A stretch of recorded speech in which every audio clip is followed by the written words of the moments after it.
ओम श्री गुरुवे नमः। ओम श्री गणेशाय नमः। राधे राधे, जय श्री कृष्णा। प्रेम से बोलिए पुरुषोत्तम भगवान श्री कृष्ण की जय।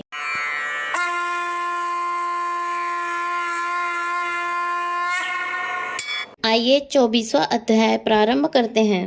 अपने जीवन गाथा सुनाते हुए मणिग्रीव कहने लगा, हे महात्मन, मैं अपनी भार्या सहित चमत्कारपुर नामक नगरी में रहता था। मैं धनी, परोपकारी और पवित्र हृदय का व्यक्ति था, परंतु आगे चलकर एक समय मेरी बुद्धि भ्रष्ट हो गई और मैंने अपने धर्म का पालन करना छोड़ दिया।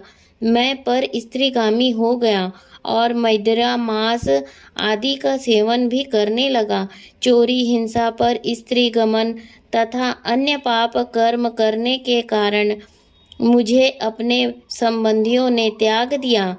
राजा ने मेरा घर आदि सब मुझसे छीन लिया और जो संपत्ति बची वह बंधुओं ने ले ली। इस तरह सबसे तिरस्कृत होकर मैं इस वन में आ गया और यहाँ निवास कर लिया। यहाँ जीवों की हिंसा करके मैं अपनी पत्नी सहित जीविका चला रहा हूँ। हे महात्मन, मुझ पापात्मन पर दया करो। मेरे पूर्व जन्म के सत्कर्मों के फल से आपके इस वन में दर्शन मिले हैं। हे महामुने, पत्नी सहित मैं आपकी शरण में हूँ।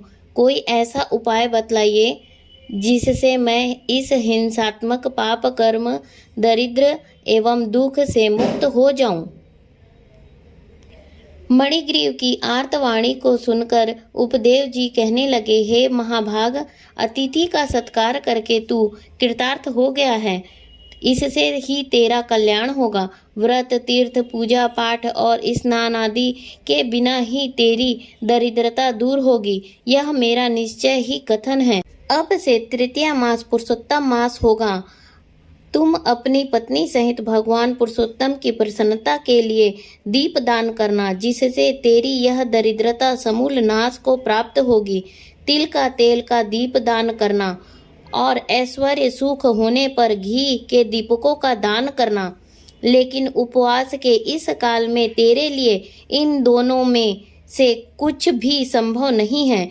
इससे सरोवर में स्नान करके तू मास भर वन में दीपक जलाकर दीप दान करते रहना। तुम दोनों पति पत्नी को मैंने यही उपदेश दिया है। वेदों में अनेक प्रकार के दान आदि कर्मों का वर्णन है, किंतु वे सभी पुरुषोत्तम मास में दीपदान की 16वीं कला को भी नहीं पहुंच पाते।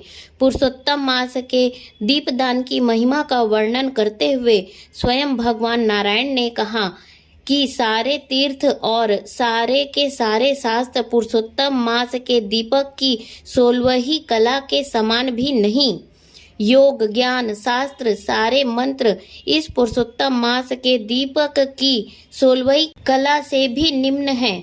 कृच्छ और चंद्रायण आदि व्रत इसकी समानता नहीं कर सकते।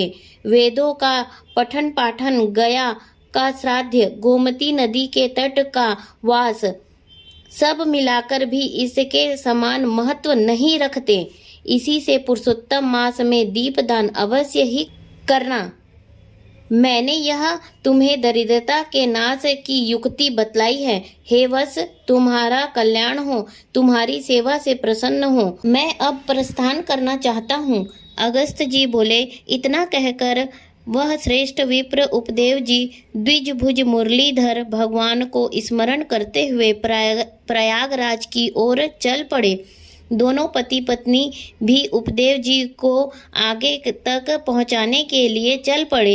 इसी प्रकार चलते चलते कुछ दिवस बीत गए तो वे दोनों ब्राह्मण से आज्ञा पाकर अपनी झोपड़ी पर लौट आए और पुरुषोत्तम भगवान का स्मरण करते हुए भक्ति के साथ 2 मास बिता दिए।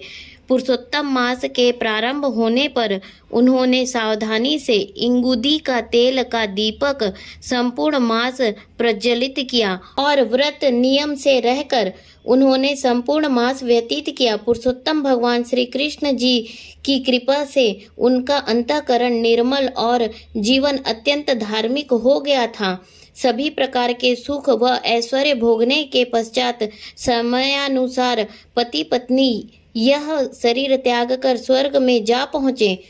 वहाँ के सुखों को भोग करने के पश्चात उन्होंने भारत भूमि पर पुनः जन्म प्राप्त किया। तुम राजा बीरबाहु के पुत्र चित्रबाहु नाम से प्रसिद्ध वही मणिग्रीव हो। पुरुषोत्तम मास में घी या तिल के तेल का अखंड दीप दान करने वाले व्यक्ति के जीवन में कुछ कहा ही नहीं जा सकता। श्री पुरुषोत्तम के दीप दान के फल के विषय में तनिक भी संदेह नहीं करना चाहिए।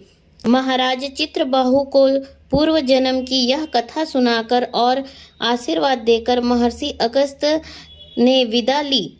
इति से पुरुषोत्तम मास महात्म्य धृष्टद्रव्योपाख्याने दीपदान महात्म्य कथनो नाम 24 अध्याय समाप्तम।